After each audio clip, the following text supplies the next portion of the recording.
नमस्कार, मैं अंजना और आप देख रहे हैं बाबा रामदास का चैनल वज्र घोष। आइए एक नजर डालते हैं आज की बड़ी खबर पर। बेटे की चाह में पत्नी और 2 बेटियों की हत्या। बेटी बचाओ बेटी पढ़ाओ पर क्या ऐसे ही बचेंगी बेटियां? जब बेटे की चाह में समाज उनको ऐसे ही मारता रहेगा। राम राम जी, जय श्री राम, हर हर महादेव। एक ऐसी खबर जो सिर्फ अपराध नहीं बल्कि समाज के चेहरे पर लगा हुआ काला दाग है। तेलंगाना के वारंगल से एक दिल दहला देने वाला मामला सामने आया है, जहां एक शख्स मोहम्मद अजरुद्दीन पर आरोप है कि उसने अपनी ही गर्भवती पत्नी फरहत और अपनी 2 मासूम बेटियों उमेरा और आयशा को मौत के घाट उतार दिया। जी हां, आप सही सुन रहे हैं, अपनी ही पत्नी, अपनी ही बेटियां। और वजह क्या थी? सिर्फ इसलिए कि उसे बेटा चाहिए था। बताया जा रहा है कि उसकी पत्नी गर्भवती थी और उसे शक था कि इस बार भी बेटी ही होगी। पहले भी वह पत्नी पर दबाव डाल चुका था, यहाँ तक कि परिवार के मुताबिक उसने पहले जबरन गर्भपात भी करवाया था, लेकिन इस बार पत्नी ने मना कर दिया और फिर जो हुआ वो इंसानियत को शर्मसार कर देता है।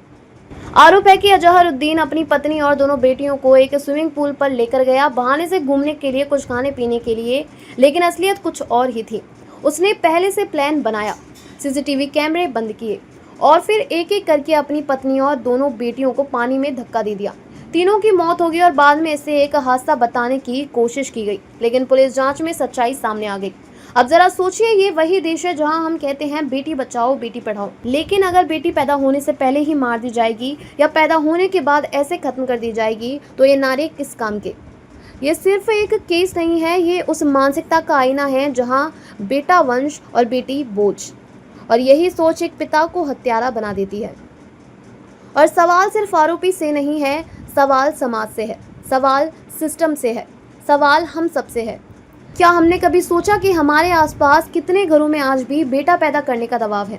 कितनी महिलाएं आज भी मजबूर हैं, कितनी बेटियां सिर्फ इसलिए नापसंद की जाती हैं क्योंकि वो बेटी हैं। अगर यही चलता रहा तो बेटी बचाओ सिर्फ एक स्लोगन बनकर रह जाएगा, हकीकत नहीं। और अब जरा मीडिया पर भी एक सवाल। कुछ जगहों पर इस खबर को ऐसे दिखाया गया जैसे कोई आम घटना हो, कहीं पहचान को धुंधला किया गया, कहीं सिर्फ एक प्रेग्नेंट वुमेन की तस्वीर लगाकर खबर खत्म कर दी गई। लेकिन क्या ये सिर्फ एक प्रेग्नेंट वुमेन थी? नहीं, वो फरहत थी, वो 2 मासूम बेटियां थीं, उमेरा और आयशा। नाम मिटा देने से सच्चाई नहीं बदलती। ये कहानी याद रखनी पड़ेगी ताकि अगली बार कोई ऐसी सोच रखने से पहले डर जाए। अंत में बस इतना, अगर समाज नहीं बदला तो कानून भी देर से आएगा और इंसाफ भी अधूरा रहेगा। राम राम जी, जय श्री राम, हर हर महादेव। अब तक के लिए बस इतना ही, फिर मिलते हैं एक ऐसी ही बड़ी खबर के साथ। तब तक के लिए नमस्कार और देखते रहिए बाबा रामदास का चैनल वज्र घोष। अगर आपको वीडियो पसंद आई हो तो लाइक करिए व शेयर करें। ऐसे लेटेस्ट अपडेट पाने के लिए बेल आइकन को प्रेस करना ना भूलें। अगर आप हमें फेसबुक या फिर इंस्टा के माध्यम से देख रहे हैं तो हमारे पेज को फॉलो जरूर करें। धन्यवाद।